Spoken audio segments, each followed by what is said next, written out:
Welcome to another Car Crazy Rio, and this week we're in Carnforth for the first round of the National Hovercraft Championship. But before I get stuck in, why don't you have a look at what's coming up in tonight's show? This week there's the second part of my visit to the Caterham factory. I'm off for a ride in a very special VX220 and we check out the world of autograss racing. But before all that, let's have a look at what I'm going to be getting up to. First port of call is to talk to Jonathan, who's organised today's event. Jonathan, tell me all about hovercraft. How did you first get into it? I first had any involvement with hovercraft when my dad built his first one 2 months before I was born. Oh. So I've kind of done it all my life.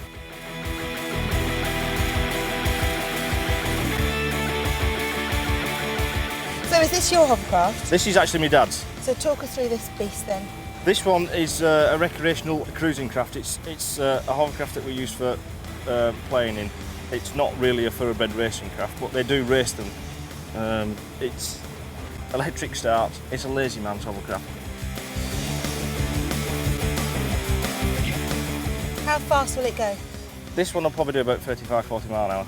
Right. And compared to perhaps some of the other racing The craft? racing hovercraft, or the hovercraft that we race will do 75, 80, 85 mile an hour. Really?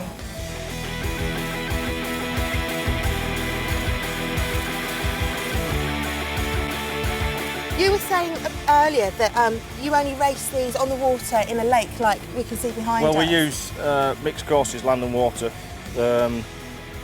They work perfectly well on grass, sand, concrete, tarmac, water. But you wouldn't take them in salt water?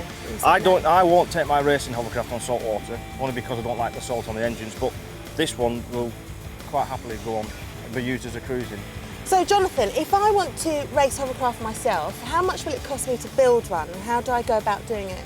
You can either buy a kit and bolt it all together. Right. You can buy the plans and you can make the whole thing yourself. Or you can go to one of the manufacturers and you can say, can I have a kit please, or can I have a finished hovercraft, and they'll give you a finished one and you can just drive off. So how much are we talking, different stages? If you want, it depends a lot on your engine. The engine's the most expensive thing that you'll put in. You can spend as little as £1,000 and build everything yourself, or you can spend as much as £7,000 or £8,000. If I wanted to buy one ready done, so... You could start off around about £4,500 will give you a good craft, yes. And then what kind of groups can you join once you have your hovercraft? You then want to join a club? You've got yours. The Hover Club of Great Britain, which is the national club, and then it's split up into areas, to regions. So here we're in the northwest. We've got the Northwest Club, and then it depends on whereabouts you are in the country. You can join the regional branch. There's only really one organisation for hovercraft in this country. Have you won any championships and stuff? We've had the championship for the last 2 seasons. Really? So we're out to defend for our 3rd season. Come on! Yeah, so there's going to be a bit challenging going on. yes. And this is tomorrow? Yeah. This is tomorrow. Right, how many people are you expecting? We would hope to get about 50 or 60 hovercraft. Really? That's quite impressive, yeah, isn't it? We hope to. Wouldn't think there were so many about. No, it's getting more popular slowly. Yeah. It kind of plateaus out and then it drops off again and then picks up again. Right, well, I'll be coming back a little bit later with these guys to have a ride with the winner of last year's championship. But before all that, take a look at this.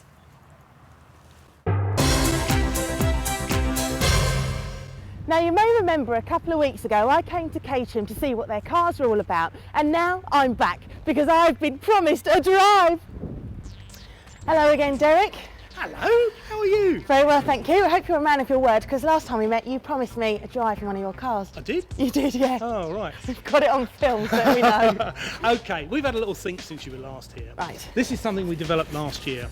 This is called the Caterham SV. Okay. This car is, to all intents and purposes, a Caterham 7, but we had a number of clients who were 6'2" like yourself, who didn't fit ideally. Jump in and try that. Aha!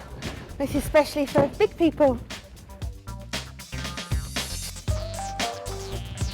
Wow. What we've done is we've kept all the elements of the 7. It still looks like a 7, but we've made it slightly larger, slightly wider, and we've taken the opportunity to put in a few more refinements. Still the Rover engine, 1800cc this one, around about 140 brake horsepower, 6-speed gearbox, limited slip differential. So this is the one to try. I can't believe how different it feels. It's really, really roomy. I can't actually touch the pedals at all. My feet are completely outstretched and I can just about reach. Great.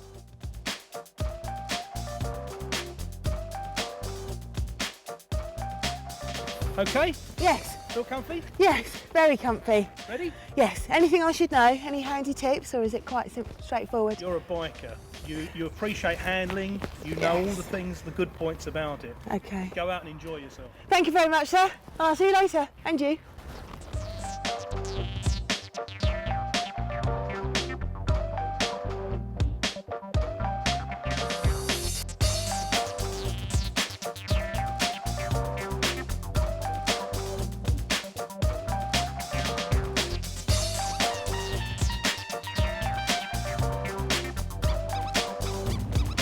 I tell you what, I'm really impressed with the whole Caterham experience. Driving the car is obviously really good fun, but look at the interior. It's got this really lovely leather finish. The only trouble is, you just can't help but put your foot down.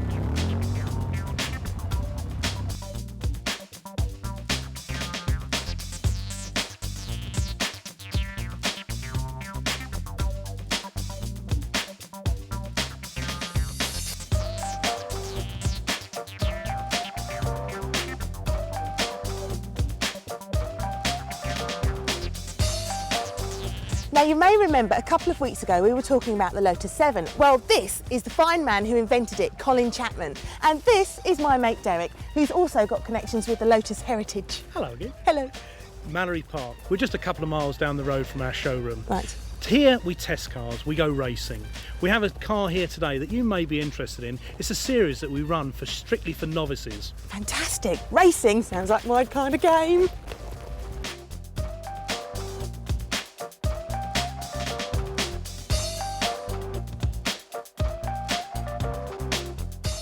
So, how much you ask? Well, surprisingly, not that much. Derek, tell us more.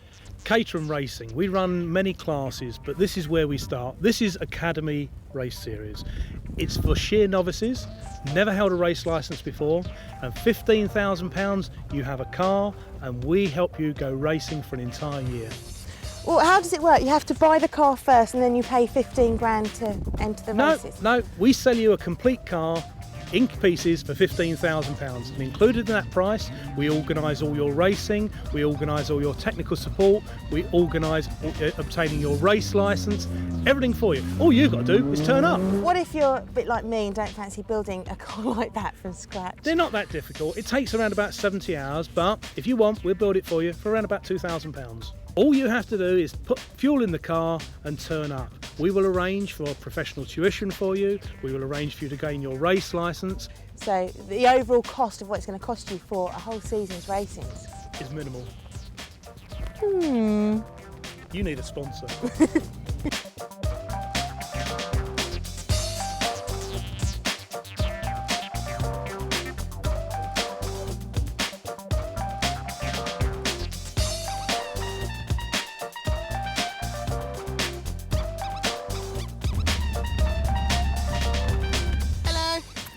Home. Well, I think it is absolutely brilliant, and I was a bit naughty because I found Mallory Racetrack and I had a little blip round. Yeah? Yeah, so it was very good. Well, I've been counting my pennies, Right. so I might You're be able going to take to. this today, are you?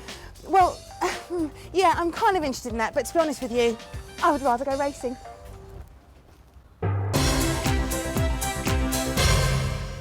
I'm back here at the National Hovercraft Racing Championships, and this is Jonathan, who owns this very special F1 hovercraft, which won last year, didn't it? It did, it was his last year's National Formula 1 champion.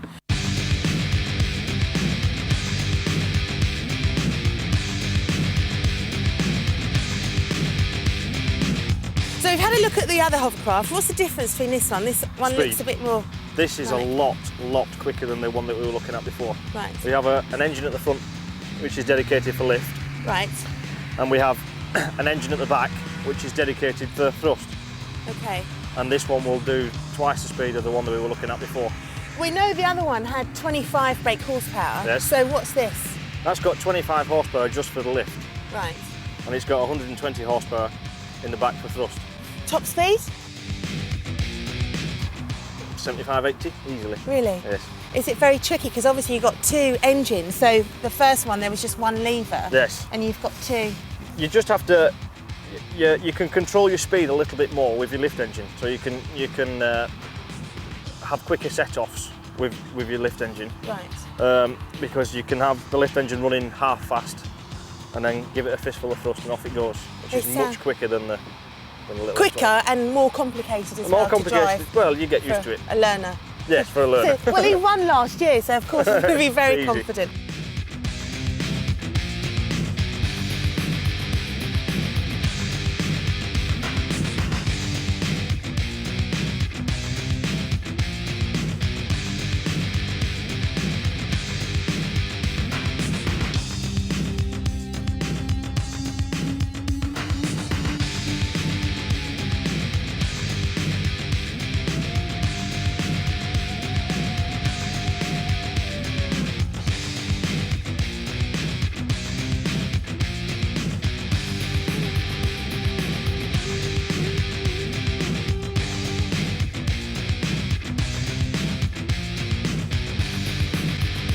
Okay, do you think I could get a go on it myself? I think yes, we'll take you out for a ride. I don't think there's any problem there at all. Super! The sport of racing hovercraft has evolved over 20 years, from lumbering tank-like creations to today's monsters that can reach up to 70 miles an hour. Hovercraft racing is organised by the club throughout the summer in the UK, and the crafts used range from powerful F1s to the smaller F25s, and even children can get involved with Formula Juniors for ages 11 to 16.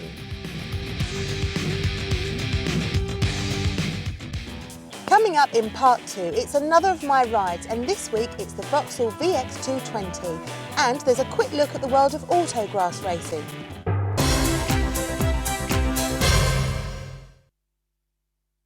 Welcome back to Car Crazy Rio, and we're still here at the National Hovercraft Championships. Now, before I have a go in this beauty, why don't you have a look at what's coming up in the rest of today's show?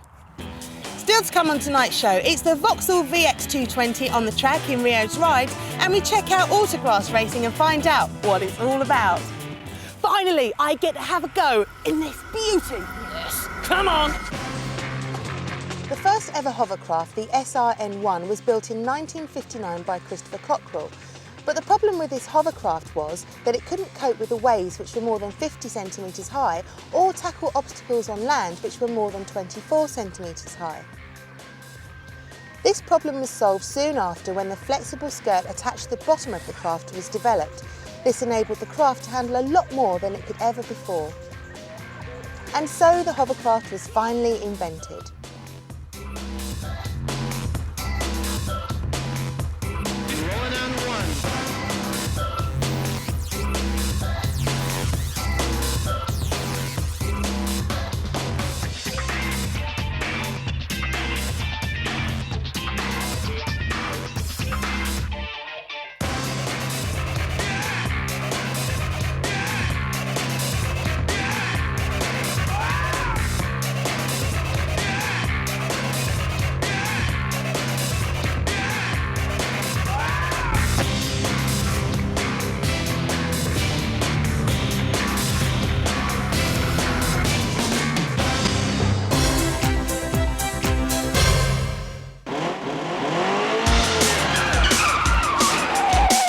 Here in not so sunny Northumberland to check out autograss racing. Autograss racing is a different type of off-road sport that takes place on an oval track, which is usually grass, mud or dirt, and today we tackle the grass.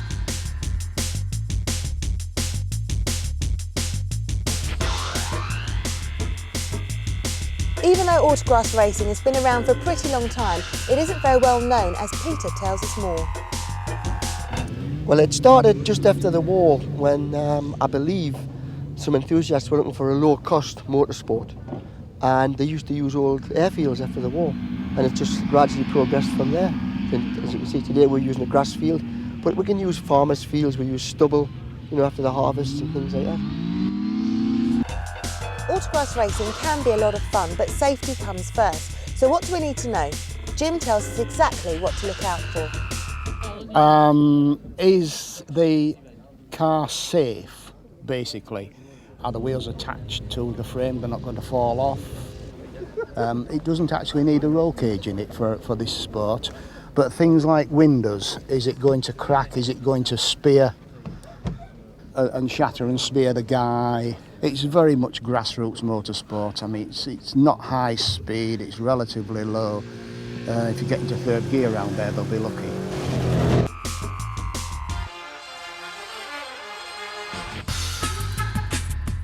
This may look very easy, but driving on grass is a lot more difficult than it seems. It's all point and squirt. What you've got to do, no, it's a term where you actually just have to get it in the right angle for the corner. Take the corner as gently as you can, and then go as quickly as you can to the next corner. There are events taking place all around the country, so if you're as crazy as me and you want to go autograss racing, then log on to the Men and Motors website for more information.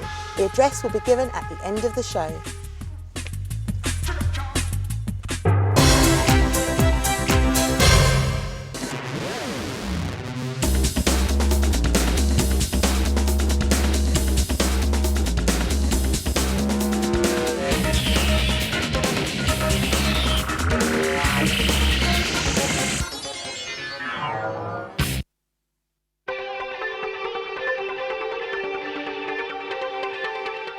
Welcome back to another of my fantastic rides supplied by the guys at Palmer Sport. This week I put the Vauxhall VX220 to the test.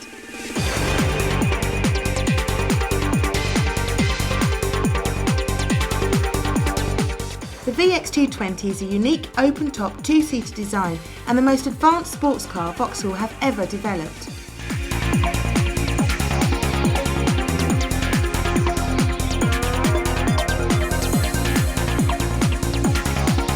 This car can really strut some stuff when on the racetracks, with the ability to travel from 0 to 60 in just under 6 seconds.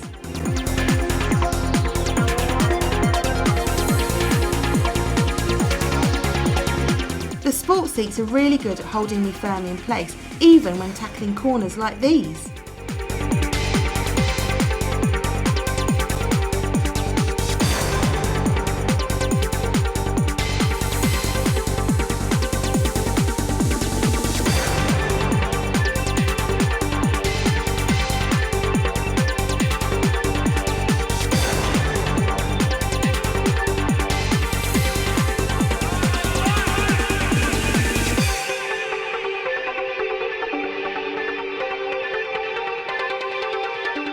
The lightweight structure of the car combined with 147 brake horsepower produces a good power to weight ratio, which provides plenty of power.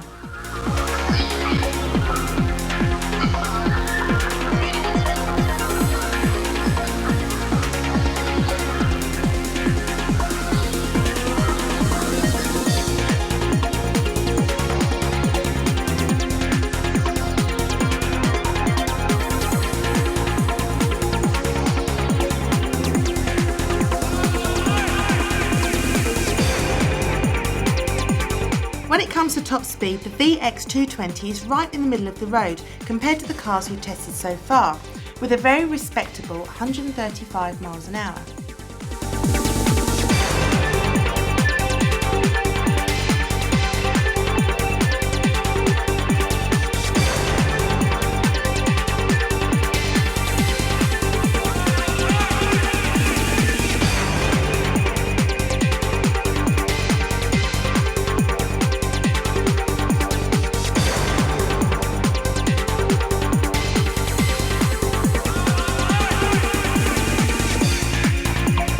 Join me again next week when John Palmer's creation, the Palmer Audi, is put to the test by the one and only me.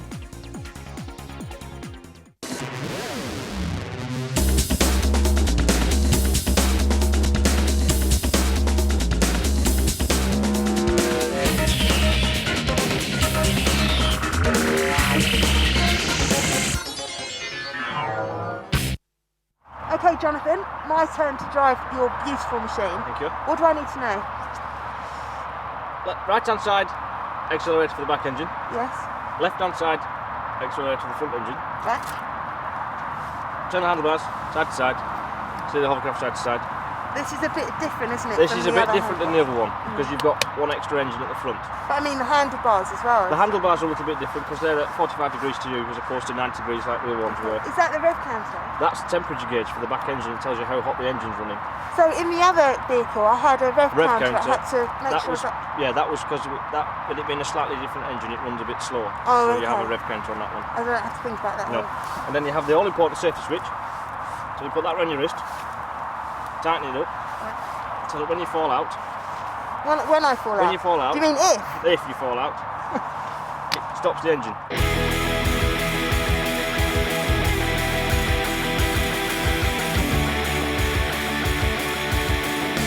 There are two types of hovercrafting, racing and cruising.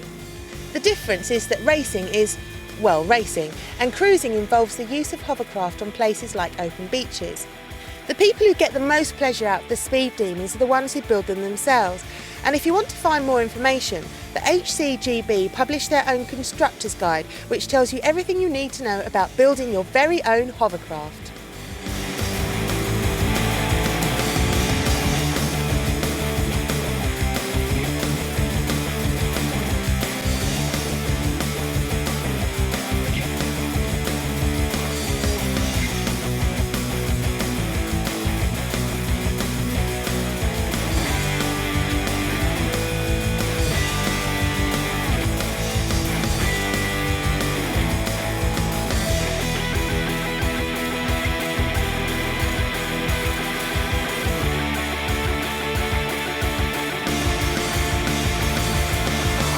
Jonathan, thank you very much for letting me have a go in your beast. It was fantastic, but a lot more harder than I had expected. It is difficult for people first time. The trickiest thing I found was taking a corner, because you have to make sure you've accelerated. If you don't accelerate around the corners, it won't go around the corners because you rely on the air that the fan produces to get you around the corner. So you have to give it a fistful to get around the corners. Something I need to practice, perhaps. So tomorrow you got the championships. Yes. How do you think you're going to do? Hopefully we should win it. Hopefully, if everything goes all right. But we'll wait and see. Yeah. I don't know if anyone else is going to find out, but we will wait and see. Thank you very much for joining us again this week, and don't forget next week's Car Crazy Rio.